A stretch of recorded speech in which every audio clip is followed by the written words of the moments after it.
how environmental impact and EPDs impact sustainable building performance. Welcome to Building Knowledge 101. In this video, we look at the importance of EPDs in minimizing environmental impact and securing green building certifications, including the importance of understanding a product's life cycle impact on the atmosphere, water, and earth. To better understand environmental impacts associated with building products, architects owners can request environmental product declarations or EPDs. Both LEED chips encourage the use of products with EPDs and have specific credit categories related to EPDs or environmental product declarations.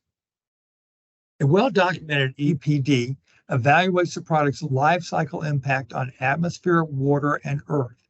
These three evaluations document the impact of the product from material extraction, transportation, manufacturing, and some include disposal after use.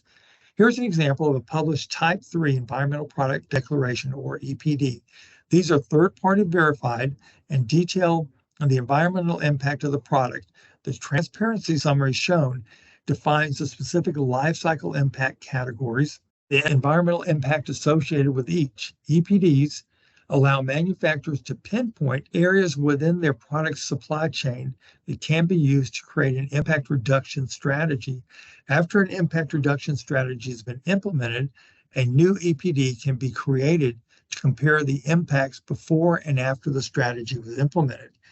EPDs are one new area of focusing on green building construction certifications, but many manufacturers have EPDs for their product.